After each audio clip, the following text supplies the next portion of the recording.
பேரழகின் கருணை மாமலையா பருத்தி வயலோரம் பார்ப்போற்றும்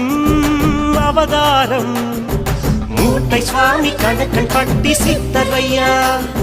முக்காலம் உணர்ந்தருளும் பித்தனையா கால கணிதனையா காலறியும் புரிந்தனையா அன்பின் வழி அருளும் அருள் ஞான போதனையா பழனி பேரழகின்